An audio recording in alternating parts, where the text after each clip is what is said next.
Saudi തൊഴിൽ മേഖലയിൽ നിർബന്ധിത തൊഴിൽ ഫിറ്റ്നസ് പരിശോധന നടത്താൻ നീക്കം. ആവശ്യമെങ്കിൽ നിലവിലുള്ള ജീവനക്കാർക്കും പുതുതായി ജോലിക്കെത്തുന്നവർക്കും പരിശോധന നടത്തും.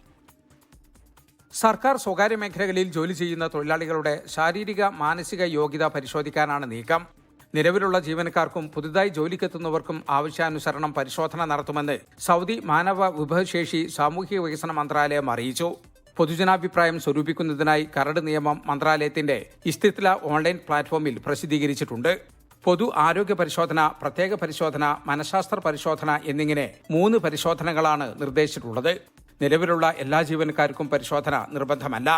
എന്നാൽ ദീർഘമായ മെഡിക്കൽ അവധി കഴിഞ്ഞ് തിരിച്ചെത്തുക, ജോലി ചെയ്യാനുള്ള കഴിവിനെക്കുറിച്ച് സ്ഥാപനത്തിന് സംശയമുണ്ടാവുക, തൊഴിൽ മാറുക, തൊഴിൽ അന്തരീക്ഷം മാറുക, പുതിയ തൊഴിൽ സാമഗ്രികൾ ഉപയോഗിക്കുക തുടങ്ങിയ സാഹചര്യങ്ങളിൽ നിലവിലുള്ള ജീവനക്കാർക്കും പരിശോധന നടത്താം. ഉയർന്ന അപകട സാധ്യതയുള്ള ജോലിയാണെങ്കിൽ സ്ഥാപനത്തിൽ ജോയിൻ ചെയ്യുന്നതിന് മുമ്പ് തന്നെ പരിശോധന നടത്താം.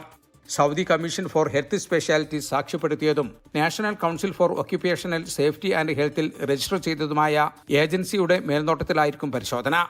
പരിശോധനയ്ക്ക് ശേഷം വിദഗ്ധ സംഘം ആവശ്യപ്പെടുന്ന നിർദ്ദേശങ്ങൾ തൊഴിലാളി പാലിച്ചില്ലെങ്കിൽ ജോലി ചെയ്യുന്നതിൽ നിന്ന് വിലക്കേർപ്പെടുത്തും. പരിശോധനാ ഫലം ലഭിച്ച് 30 ദിവസത്തിനുള്ളിൽ വിയോജിപ്പ് രേഖപ്പെടുത്താൻ തൊഴിലാളിക്ക് അവസരമുണ്ടായിരിക്കും. ഇതിൽ 15 ദിവസത്തിനകം തീരുമാനമുണ്ടാകും. രാജ്യത്ത് തൊഴിൽ അന്തരീക്ഷം മെച്ചപ്പെടുത്തുന്നതിന്റെ ഭാഗമായാണ് പുതിയ നീക്കം. തൊഴിൽ സംബന്ധമായ അപകടങ്ങളും രോഗങ്ങളും കുറയ്ക്കാനും തൊഴിലാളികളുടെ ശാരീരിക മാനസിക ക്ഷമത വർദ്ധിപ്പിക്കാനും നിയമം കാരണമാകുമെന്നാണ് പ്രതീക്ഷ. ജലീൽ കണ്ണമംഗലം, 24 ജിദ്ദ.